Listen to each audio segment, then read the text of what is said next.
শিলচর ইম্পল জাতীয় সড়কের লালপানি এলাকায় ভয়াবহ সড়ক দুর্ঘটনায় প্রাণ হারালো দুই স্কুল পড়ুয়া শিশু। বৃহস্পতিবার বেলা 11:30টার সময় ঘটে যায় এই মর্মান্তিক ঘটনা। স্থানীয় সূত্রে জানা যায়, লালপানি সানরাইজ স্কুলের কেজি 1 ও নার্সারির দুই ছাত্র সনাতম্ব মিয়া ও আব্দুল সামাদ পড়া শেষে সামাদের মায়ের সঙ্গে স্কুটিতে করে বাড়ি ফিরছিল। ঠিক সেই সময় একটি দ্রুতগতির অয়েল ট্যাঙ্কার স্কুটিটিকে সরাসরি ধাক্কা মারলে ঘটনাস্থলেই মৃত্যু হয় দুই শিশুর। গুরুতর আহত অবস্থায় হাসপাতালে নেওয়া হয় সামাদের মাকে। দুর্ঘটনার খবর ছড়াতেই মুহূর্তের মধ্যে উত্তেজনা ছড়িয়ে পড়ে লালপানি এলাকায়। ক্ষুব্ধ জনতা শিলচর ইম্ফল জাতীয় সড়ক অবরোধ করে তীব্র প্রতিবাদ শুরু করে। ঘটনাস্থলে দ্রুত পৌঁছে জিরিঘাট ও লক্ষ্মীপুর থানার পুলিশ পরিস্থিতি নিয়ন্ত্রণে আনার চেষ্টা চালায়। তবে উত্তেজিত জনতাকে সামাল দিতে বেশ বেগ পেতে হচ্ছে পুলিশকে। মৃত সনাতম্ব মিয়া লালপানির সানচাও মিয়ার সন্তান এবং সামাদ বড়ু মিয়ার ছেলে বলে জানা গেছে। শিশুদের অকালে মৃত্যুর ঘটনায় শোকস্তব্ধ সমগ্র এলাকা। পরিবারগুলোর উপর নেমে এসেছে শোকের ছায়া।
kita gaड़ी mas भाई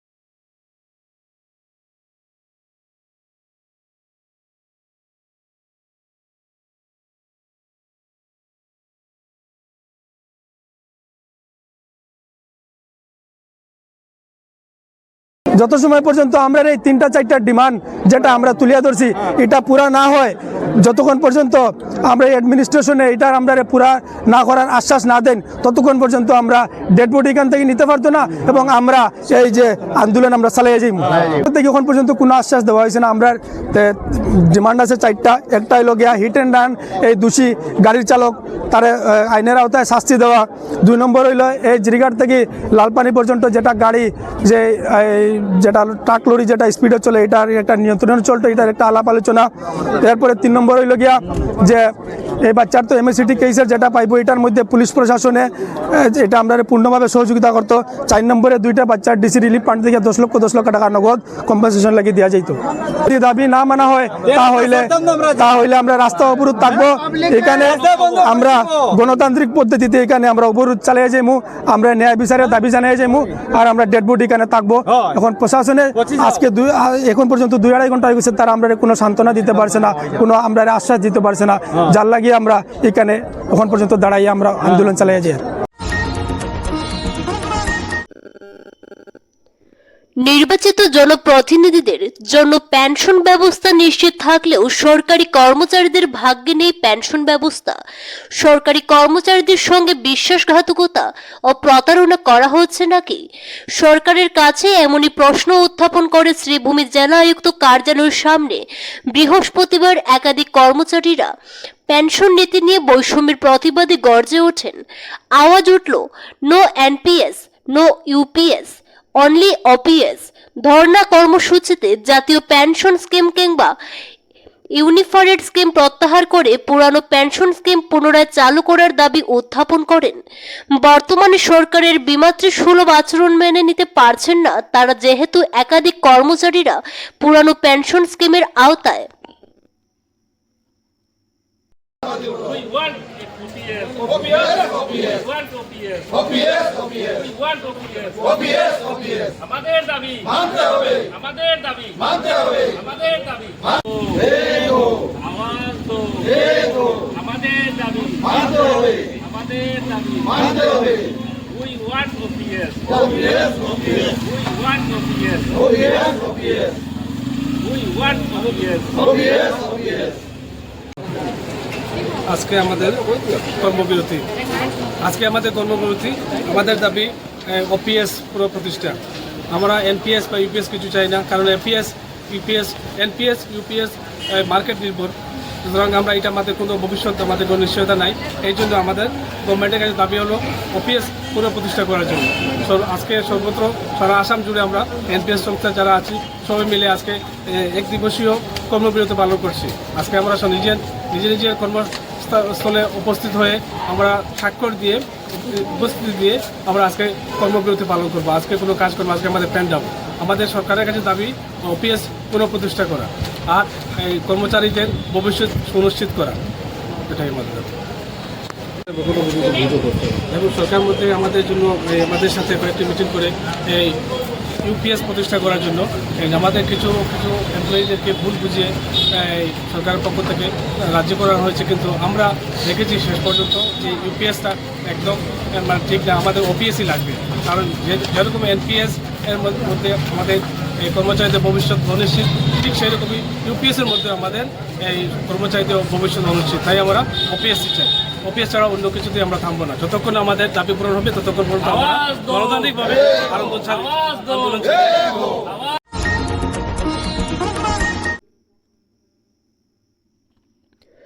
বিদ্যুৎ বিভাগের গাফিলতির ফলে আসাম মালার অধীনে কাজ করতে গিয়ে বিদ্যুতের ছোবলে খুঁটি থেকে পড়ে গুরুতর আহত হয়েছেন এক কর্মী।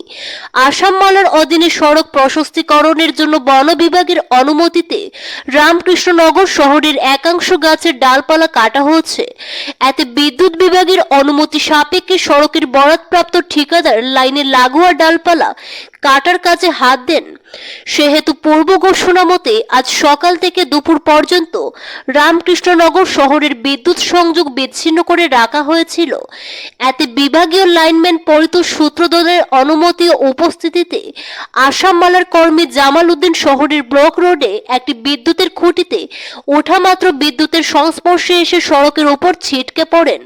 তার সঙ্গে খুঁটির ওপরে ওঠা অপরজন বরাত জোরে রক্ষা পেলেও গুরুতর জখম হন জামাল উদ্দিন লস্কর নামের ওই কর্মী। ফলে সঙ্গে সঙ্গে তাকে প্রথমে রামকৃষ্ণনগর স্বাস্থ্য কেন্দ্রে নিয়ে যাওয়া হলেও অবস্থা সংকটজনক থাকায় হাইলাকান্দি এসকে রায় সিভিল হাসপাতালে নিয়ে যাওয়া হয়। সড়কের বরাদপ্রাপ্ত ঠিকাদার সংস্থার অভিযোগ, যেহেতু পূর্ব ঘোষণা মতে সেখানকার বিদ্যুৎ সংযোগ বিচ্ছিন্ন ছিল, ফলে হঠাৎ করে ওই লাইনে বিদ্যুৎ কি করে আসলো, এটাকে তারা বিদ্যুৎ বিভাগের গাফিলতি বলে উল্লেখ করেছেন বরাদপ্রাপ্ত বিন্নি কনস্ট্রাকশন কোম্পানির দায়িত্ববানরা।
এর নাম হলো জামাল।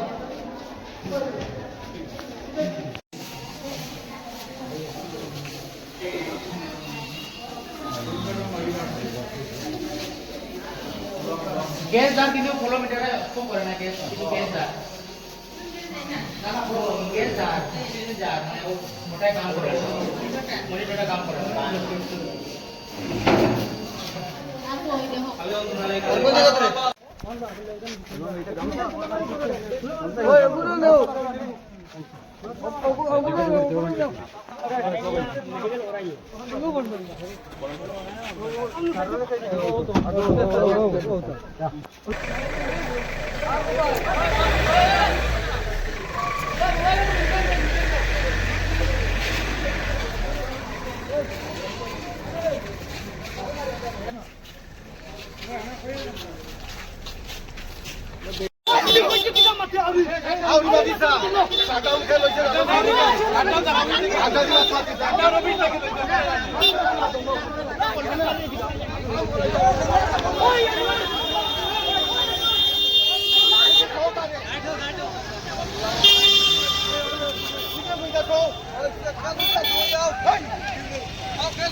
কাজ করি আর শাটডাউন দিছে অফিসে দেওয়ার পরে তো আমরা চেক করে লাইনে উঠেছি উঠার পরে তো আমরা একটা জাম্পার আউট করে নিয়েছি লাইন চেক করে উঠার পরে একটা জাম্পার আউট করে নিয়েছি সেফটা করার সময় এ সময় লাইনটা আই গেছে লাইনটা আনতে আমি তার দ্বারা গুটি দেখলাম জামালউদ্দিন লস্কর আর আমার আনোয়ার হোসেন মজুমদার আর তো লাইনটা হওয়ার পরে সেফটা করতে তার একটা শর্ট করছে শর্ট করে তোলে লাইন হয়ে গেছে লাইনটা পুরো চালু হয়ে গেছে লাইন কিটা ডিসকানেক্ট লইছিলেন লাইন দুটা ডিসকানেক্ট লওয়ার পরে এই সময় হয়েছে আমরা তো চেক করি আমরা উপরে উঠে গেছি আমরা তো 15 মিনিট হয়েছে 10-15 মিনিট হইব আমরা কাজ করি আর উপরে এর আগে এলটি একটা খুলিছি শাটডাউন লইয়া এর ও শাটডাউন আমরা হঠাৎ খোলা দিয়েছি 11 কেবি খোলার পরে একটা খুলি লেছি ও তার হাতে হি একটা খুলছে খোলার পরে সেফটা করতো এ সময় লাইন হয়ে গেছে তার খালি তারও ধরতে জগলিছি এ সময় আমিও তারও ধরা জগরতাম এ সময় তার শব্দ শুনি আমি আর সরাই লিছি আমি তারও আর ধরছি আমিও উপরে আসলাম এখন আমরা ওখানেও চাইছেন সঠিক তদন্ত লইবার লাগিয়া আমরা তো কাজ করি আর লাইনম্যানের উপরে ভরসা করি অফিসের উপরে ভরসা করিয়া আমরা কাজটা করি আমরা কন্ট্রাকচুয়াল মানুষ হইলে তো আমরা ভরসা করি তার উপরে কাজটা করি কাজটা করতে এলা লাইনটা হঠাৎ করে আসে দিতে তো আর এলা কাজ সহ্য করা যাইবে এখন শিলচার রেফার দেওয়া হয়েছে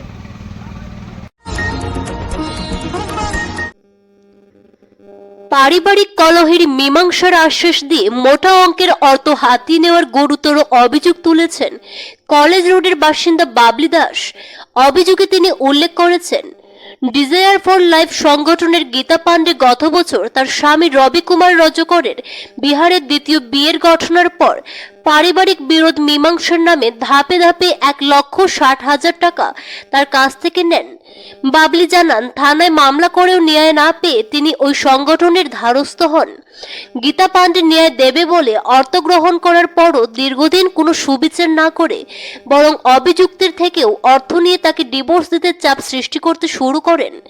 সুবিচার না পেয়ে বাবলি বর্তমানে শিলচরের রংপুরে অবস্থানরত সামাজিক সংস্থা ব্রাইট ফিউচারের কাছে সাহায্য চেয়েছেন।